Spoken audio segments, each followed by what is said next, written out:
Broadcasting live from the Business RadioX studios in Woodstock, Georgia, it's time for Cherokee Business Radio. Now, here's your host. Welcome to Cherokee Business Radio. Stone Payton here with you this afternoon, and you are in for a real treat. Joining us today on the broadcast with Nelson Elder Care Law is the man himself, Mr. Josh Nelson. Welcome to the show, man. Oh, thank you, Steph, for having me. I definitely appreciate being on here. You got a great program. Well, we are delighted to have you, and I already shared with you off air my affinity for the whole Woodstock area. Tell us a little bit as we get started, mission and purpose of your practice. What are y'all out there trying to do for folks? I think the biggest part of what we do is really education, letting people know that there's options out there whenever they do have to plan for something as far as like a care event, you know, whether or not it's your spouse or your parents that are getting through with something where they can't live at home safely anymore, or they've had a fall, and you're just trying to figure out, how do I do this in a well-planned out way, as well as make sure that the financial side of it's taken care of? Unfortunately, a lot of it comes down to money whenever we start talking about how much care somebody gets. And we help families make sure that they have that full legal protection, as well as qualifying for a lot of those extra services that people just don't even know exist till they come in and talk with us. So, yeah, talk to me a little bit about timing. When should an individual or a couple start having this kind of conversation with you or somebody on your team? Well, I'll tell you, I think we did ourselves a big disservice whenever we picked our firm name. So Nelson Elder Care Law makes it sound that we work just with old people. And although I do have 6 clients over 100, 4 of them still try and tell me they aren't elder. So it's a big misnomer out there, but that's just the type of law we do. It's like estate planning, but it focuses more on making sure that people have the legal protections in place during their lifetime. And that if something happens where they do have future creditors like medical costs, they don't go broke. And so that always comes up with the question of, when do I do this? It's probably not at 18 and it's probably not at 35 either, but when do we do it? And the short answer is 5 years and a day before you get sick. But because we don't have a crystal ball to know when that is, you need to start thinking about it whenever you start thinking about retirement serious. So whenever you start talking about 50s through 60s, you need to think about it pretty serious. If you're in your 70s or 80s, we definitely need to talk. And estate planning, I mean, that entire domain surely is consistently changing, and maybe even more so while we've, for those of you who are listening after the fact and not listening live, Josh and I are having this conversation right smack dab in the middle of the whole pandemic thing. We're several days after the Trump-Biden presidential election, so we're neck deep in this pandemic. So the question I was about to ask is, are there some differences, some nuances because of those forces in your work? Absolutely. I mean, I think 2020 has been a unique year for everyone. Governor Kemp has actually really stepped up for the Georgia contingency and been able to say, let's do this in a safe way. A lot of people don't realize that even though you probably can't go visit your family if they're in an assisted living or a hospital or a nursing home, the attorney can. And so I can get in anywhere and get done what we need to get done, just because that is the kind of authority that's given towards attorneys whenever we deal with these things. It's the kind of thing where a lot of people do put this off until they get a diagnosis of COVID, or even outside of COVID right now, a lot of people are still having the same kind of ailments that they would have in 2019, falls, strokes, heart attacks, things like that really open their eyes to how we need to plan for the future and these kind of curveballs of life. And they're just more exacerbated whenever we don't have that ability to come and go as we please from a lot of these places. So if you get put under quarantine for 14 days or you're in the hospital or rehab because of a fall, does somebody have the ability to make sure that outside of those walls, things are getting taken care of for you? And that's what we help with. Well, you're absolutely right. I had no idea about this access that you're speaking of. It didn't even occur to me. It makes all the sense in the world in retrospect now that you've laid it out. I'm glad that that's the case. But no, I didn't realize it at all. So let's back up a little bit. What is the backstory? How did you choose law, land here? What did that path look like for you? Well, it was definitely a winding road, Stone. And so I've always wanted to be a lawyer, but I got my start in tax law. And so I really, really liked fighting the IRS. I helped people go against the IRS whenever it was usually wrongful claims. A lot of times people don't realize how big a creditor the IRS is. They're one of the few people that can just come in, even without a court order, and take money out of your bank account. Wow. And so I really loved doing that kind of work. And my mom started the practice of Nelson Elder Care Law. And she started working with some people that had been given some really, really bad advice on how to qualify for veterans benefits or qualify for Medicaid in relation to what they call qualified funds, like your 401k, your IRA, money that you haven't paid income tax on yet. And so she asked me to come in and just look at some people's stuff. And I'll tell you, I was really just blown away. I've always loved World War II aviation, and I'm sitting there across from a pilot that used to fly P-51s, which is like this amazing plane for World War II. And I start sitting down and talking to this guy, and he's just giving me the best stories I've ever heard. And his son's blown away too, because his son didn't even know this. And there were only about 17,000 of these planes that ever existed. So there aren't a whole lot of pilots for them. And right here in Woodstock, we have some. And so that's really cool. It really made me think, okay, let's look at this a little more serious. Originally, I never thought that I'd work with family. There's some dynamics that come with that. But that was over 6 years ago now. And me and Cindy have been doing really well ever since. Started with that one family, kind of getting me in. And I found out that I really love working with veterans. Fighting the VA to help get benefits is very similar to fighting the IRS. It's sort of like David versus Goliath problem. The VA has a lot of really great programs for veterans that most of them don't know about. And so we help people qualify for those. And it's just kind of been the most rewarding thing I could ever imagine doing. Watching the relief and the stress come off of a caregiver's shoulder, whether that be a spouse or a child, knowing that they're going to be okay and that their loved one can get the care that they need is just like the best reward you can ever feel. Well, it must be incredibly rewarding work, and I'm sure very challenging work. How does the whole sales and marketing thing work for a business like yours, a practice like yours? And I ask because, man, I can only imagine the level of trust that must have to be in place for people to engage you to take care of these kinds of things. Absolutely, Stone. And I want to be clear, what we're talking about doing isn't the cheapest legal work either. So we all know attorneys are expensive. Right. And we definitely fall into that category as well. But it's the value we provide that makes a big difference. So just earlier today, I had a client who did pay me a couple $1,000s, but what we were able to do for that is protect her $300,000 home from any kind of going through probate, any kind of future creditors. And for her husband, who needs a lot of care right now, he's paying over $6,000 a month for care. And she was really worried that they were going to lose their house because of it. And so a big part of our marketing is being able to deliver on value. But our sales and marketing process in general relies a lot on trust. We aren't a super high volume firm. We have a very family feel. Whenever you come in and meet with us, we're not just talking with you about the legal stuff. We're getting to know you as a client. We're going to talk about how you met your spouse. We're going to talk about the values that you want to instill in your kids. We're going to talk about things that were important to you while you're growing up, because ultimately what we're really talking about is your story and how we make sure that story, your life story, is conveyed to your family. And it's not just stuff or not just money that we're transferring and protecting for them, but really your legacy. And I know that term gets overused a lot, but that's what we're trying to do. Well, I guess I would say it sounds much more relationship-oriented, relationship-based, maybe even relationship-dependent than I anticipated. This is not a transactional business at all, is it? No, it's really not. Now, if you just want a simple will or something like that, that is kind of a more commodity type service. A will is a will.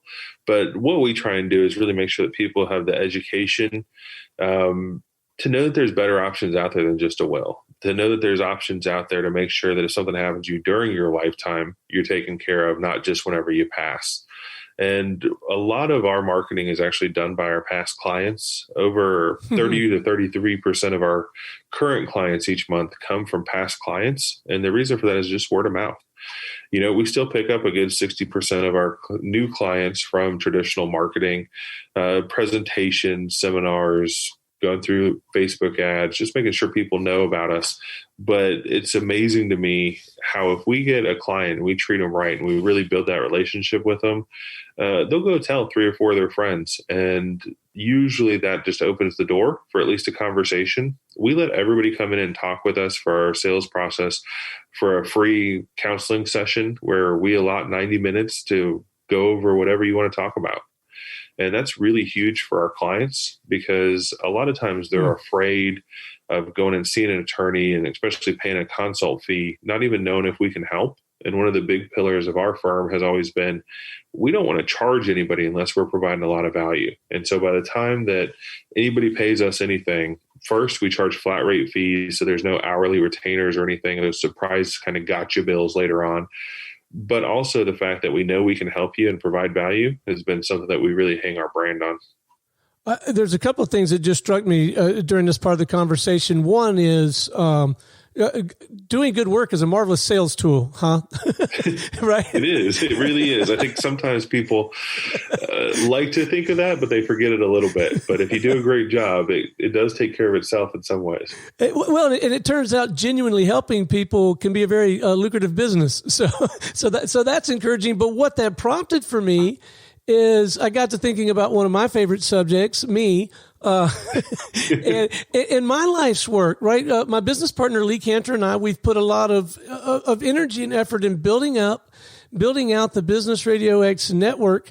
And I guess my wife, Holly, and I, we've talked about estate planning. We've tried to make some of the right moves with regard to long-term care planning.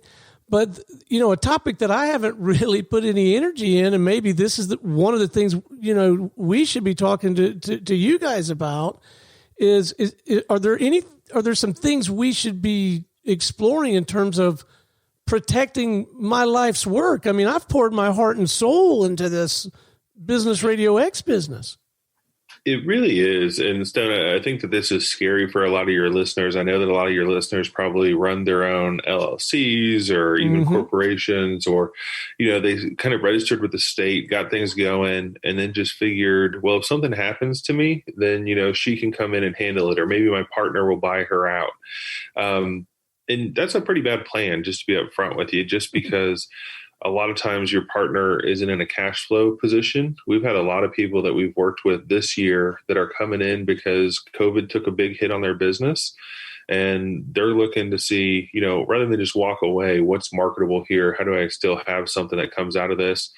But also just working on like a succession plan. You're the voice of this. If something happens to Stone, what does Business RadioX look like? And I think that you guys have built that out a little bit, but just coming up with a plan to make sure that whatever value is there is transferable, and that it can do so without having to go through a crazy court process. Because if we lose you and then we have this whole 9-month process of transfer and stuff, any business is going to take a big hit.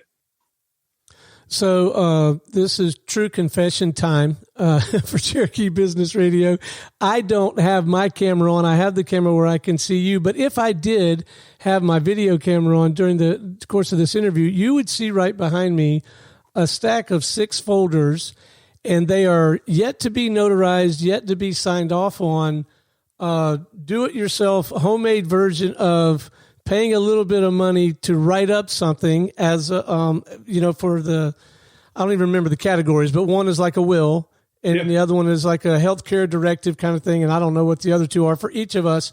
In talking with you, I think I'm glad we did that. And I think I do want to get them all, put to bed properly. But then I'm thinking, and then I just want to use that to walk into the office with you and say, okay, here's some of what we thought we wanted to do. Now help us do it right. Yeah, I want to be clear. A lot of attorneys have this big phobia of like online forms or like the statutory documents. Like the Georgia legislature gives out a power of attorney and an advance directive for healthcare for free to everybody that just wants it. And so those aren't bad tools. They aren't individualized to you. They're just boilerplate, but it's a lot better than having nothing. And so the first thing I tell you, Stone, is first execute what you have sitting behind you, right? Okay. You can do that by running to the UPS store this afternoon and getting that knocked out. Then let's sit down and make an appointment and really go over it. I'm not the kind of person that's offended by somebody that wants to, maximize their dollar by doing what they can do by themselves, but then coming to the professionals for that extra little tweak. And you can save yourself some money by doing it that way. We do a lot of things very different than a lot of law firms do. It's not the fill out worksheets, come in here. We really sit down and get to know you and what you're trying to accomplish. And so if you already have some of those tools created, maybe we just come in and do a little bit with your business plan, or maybe we come in and do a little bit with making sure that you still avoid probate, or a lot of it's just making sure that whenever stuff goes to your family, it doesn't go in a way that doesn't carry out your wishes. One of my favorite plans we've ever done is a gentleman who didn't have children of his own, but he was really thrifty. He was so thrifty that he would go read the newspaper under the street lamp so that his electric bill wasn't higher. Wow. Most people would call it cheap. I'm going to call him thrifty because he's a nice guy. But whenever he was going to give his inheritance out, he'd saved quite a bit of money. And rather than just give it all equally to his nieces and nephews, we came up with one of my favorite plans, which is over time, the trust that he had would give whoever saved the most out of his nieces and nephews more money than the other ones. And so at 21, all of them would get 50 grand. And then at 25, his trust would double whatever they saved. And then again at 30, they double it again. And then at 35, they double it again. And so by the end of everything, whenever they got the distributions, the final one at 40, whoever had been able to save the most throughout their lifetime ended up with a huge chunk bigger than the rest of them. And that follows his wishes. Now, you're never going to get that off of a worksheet because nobody asks. Whenever he first walked in, he was just thinking, let's give everything to it equally. But whenever I'm sitting there talking to the guy and realizing that his values really stand alone with saving and being thrifty, we're able to get a lot more individualized plan for his family. Now, most people aren't going to do something like that. Most of it's going to be to my spouse if she survives me, and if not, to my kids. And that's fine too. But we just need to make sure whatever the wishes are, they're really getting carried out. Okay, so let's talk about prep for a minute as we kind of round this conversation out. For me, I'm going to do what you told me. We're going to head up to the UPS store. We'll get it knocked out, and we'll at least have that on file. And then maybe we'll read through them again because it was like a Saturday afternoon conversation, with a bowl of soup looking at the computer. And then we'll sit down with you and we'll talk it through. But whether someone did all that or they just are trying to get ready to have this conversation, one, any counsel you might have in how to, like, I don't even know what question. I know who I'm going to now because you and I have started to build a little bit of a relationship. But if I didn't, I wouldn't even know what questions to ask to help me figure out, hey, is this the person, is this the firm I want to engage? So if you have any counsel in that regard, and then even if you know who you're going to go talk with, anything that we can do to help us in that early prep. Absolutely. And so the first thing, anytime you're hiring a professional, the questions you always need to ask are, first, have you done this before? It's amazing. Sounds simple enough. But we just assume those things. We forget to ask it. Whenever I was younger, I actually had brain surgery, and come to find out, I was my surgeon's first time ever doing that procedure, and I didn't find out until afterwards. So I wish that I would have known to ask some of those simple questions whenever I was a little younger. But no, it's a little bit of a joke, but you definitely want to make sure that this isn't their first time, that they've done a lot of this work. I would highly suggest working with somebody that does this as their primary focus. And that's just because you wouldn't come to me for a speeding ticket. You get caught running a stop sign, don't call me and ask me to represent you, because you'll end up doing jail time for that infraction somehow. That's just not what I do. And a lot of people don't realize that attorneys don't do everything that other attorneys do. They really got to specialize in different areas of law. And so if you want the best guidance on your estate plan and your business plan and what your legacy looks like, then working with a firm that focuses in just that versus a focus that's going to do your adoption or your divorce or your speeding tickets or your slip and fall or your car accident, those are just all very different practice areas. So I'd find somebody that just works in what you're trying to do. That's going to be your specialist or your expert in the area. And then to your question about what do you prep, really, you shouldn't have to prep a whole lot.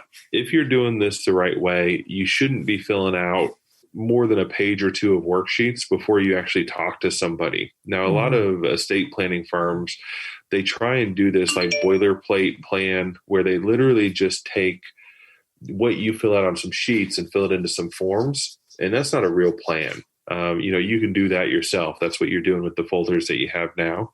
It works, but it's not something that you should be paying thousands of dollars for. If you're going to really have a plan for your business, for your family, making sure that assets are protected for future generations, you shouldn't have to fill out much more than your name, your wife's name, and your kids' names to start with, because it should be a conversation. It shouldn't be something that your attorney's just drafting off of forms. Well, I'm glad I asked. All right, before we wrap, let's make sure that our listeners know how to get in touch with you or someone on your team if they would like to have a more in-depth conversation or maybe set up one of those initial consults that you described. What's the best way for our listeners to reach out and connect with you? Absolutely. The best way for us is probably starting with a phone call. You can give us a call at 678-250-9355 or find us on the web at nelsoneldercarelaw.com. We have offices in Cherokee County right off Town Lake Parkway, as well as in Marietta off the corner of Dallas Highway and Barrett Parkway. And like we said, you can come in, sit down with us for about 90 minutes, free of charge, walk through what you have going on with your business, your estate plan. And it's no pressure. If we do decide to work together, it's all flat rate. You know what it costs before you walk out that day. But it really gives you the opportunity to come in, sit down, and just see where you're at now versus where you might want to be later. Well, Josh, it has been an absolute delight having you on the show. Thank you so much for sharing your story with us today. Oh, thanks for having me, Stone. It's been a pleasure. All right. Until next time, this is Stone Payton for our guest today, Josh Nelson with Nelson Elder Care Law, and everyone here at the Business RadioX family saying we'll see you next time on Cherokee Business Radio.